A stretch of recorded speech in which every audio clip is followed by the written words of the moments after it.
Synergy पिछले 10 सालों से युवा संसाधन केंद्र जो है हरदा में संचालित कर रहे हैं और बहुत गहरा अनुभव है हमारा इस तरह के केंद्र के संचालन का, और बहुत ही डिफरेंट कॉन्टेक्स्ट में हमने ये चलाने की कोशिश की है विकासखंड स्तर पर कि हमने आदिवासी युवाओं के बीच में इस तरह के केंद्र को संचालित करने का काम किया है। हमने ग्रामीण क्षेत्र में इस तरह के युवाओं के बीच में इस केंद्र को संचालित करने का काम किया है। VR सिटीज़न प्रोग्राम से मैं जुड़ पाई और मेरे साथ काम हुआ।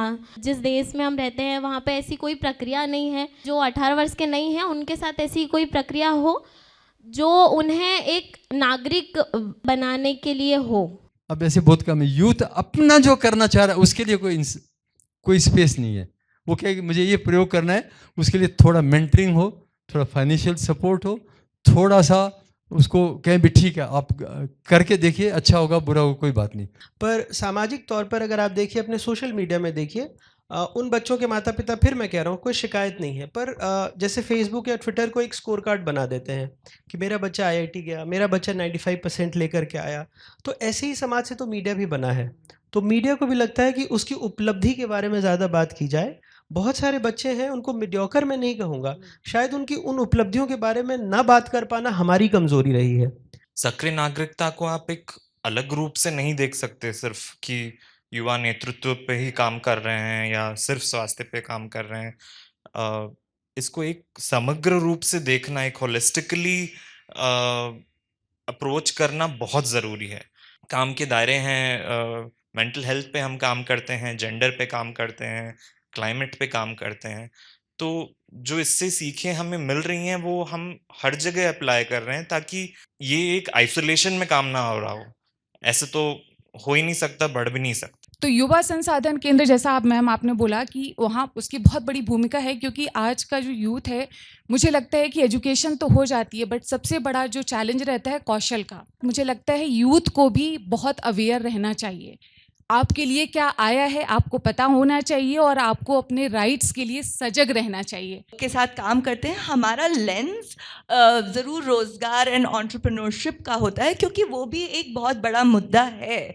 लेकिन हाँ, that should not be the only thing that all organizations are focusing on, and 100% agree with that. National education policy जो अभी नई बन के आई है, उसमें इंटर्नशिप्स पे बहुत ज़्यादा फोकस है, क्योंकि एक वो सर्कल है ना, जॉब के लिए एक्सपीरियंस चाहिए, एक्सपीरियंस होने के लिए पहले आपको जॉब चाहिए, और उसी लूप में जो है इट इज़ वेरी कंफ्यूजिंग कि कहाँ से स्टार्ट करें।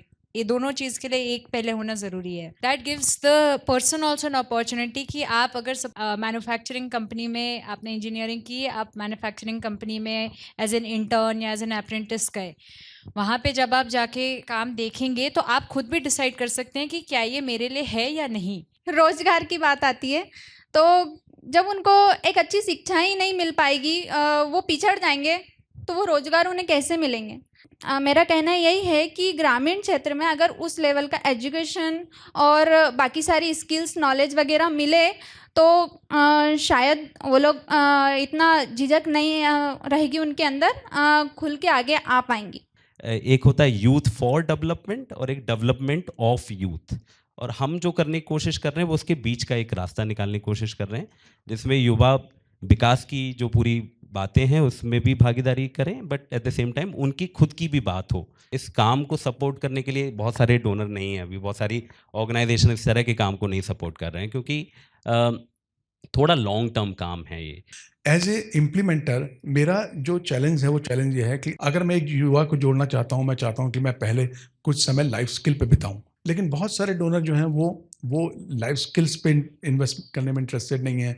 बहुत सारे डोनर जो हैं वो प्रोसेस पे, अपॉर्चुनिटी कॉस्ट पे इन्वेस्ट करने के लिए इंटरेस्टेड नहीं है। CSR पर बहुत काम करने की ज़रूरत है, क्योंकि इस स्टेज पर हूँ, इससे यूथ डेवलपमेंट की बात कर रहा हूँ, यूथ वर्क की बात कर रहा हूँ, उसके अराउंड भी बात करने की ज़रूरत है।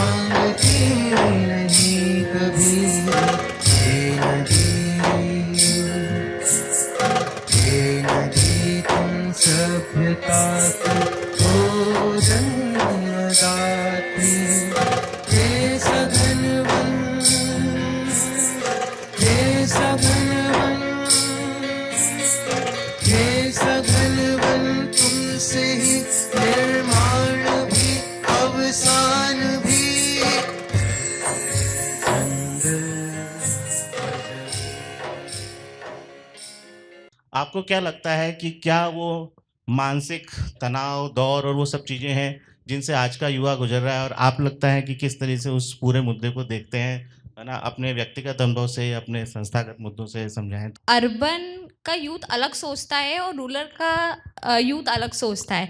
अर्बन में यूथ को पता तो होता है कि मेंटल हेल्थ बहुत इम्पॉर्टेंट है, और जब मैं रूरल की बात करूं तो ये है कि उन्हें बहुत सारे यूथ को पता ही नहीं है कि मेंटल हेल्थ है क्या, क्योंकि उनके लिए फिजिकल हेल्थ ही अभी इम्पॉर्टेंट है। युवाओं की कोई एक कॉमन प्रॉब्लम्स नहीं है। अब ऐसे देखा जाए तो नेशनल मेंटल हेल्थ सर्वे का जो रीसेंट डेटा है 2016 का जो सर्वे है वो बोल रहा था 5% यूथ जो है वो CMDs कॉमन मेंटल डिसऑर्डर्स के साथ ग्रसित हैं, और वो आंकड़ा बढ़ते बढ़ते 2023 में लगभग 23% ऑफ यूथ।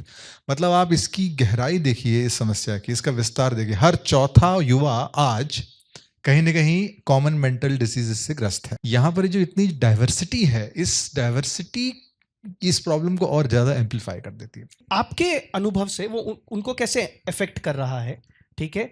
और दूसरा, आप उनका रोल क्या देख रहे हो? Like how do you see their role in climate change and climate adaptation?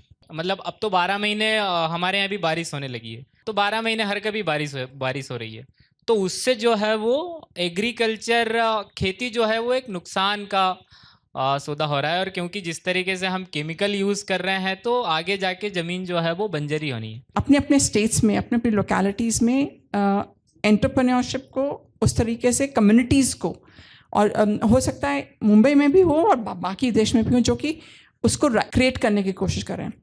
क्या मेरे पास एज एन इंस्टीट्यूशन, मेरे पास जो आप बात कर रहे थे ह्यूमन रिसोर्सेज हैं, क्या मेरे पास वो मैं ब्रिज बन सकती हूँ कि मैं उनको एक्सेस, फाइनेंस के लिए एक्सेस दिलवाऊँ, ताकि जो छोटे एंटरप्रेन्योर्स हैं, जो माइक्रो एंटरप्रेन्योर्स हैं, और मेरा पर्सनल फोकस उन माइक्रो एंटरप्रेन्योर्स पर रहेगा, क्योंकि हम उनको स्केल अप कर सकते हैं, क्या उनके लिए हम ब्रिजेस बिल्ड कर सकते हैं।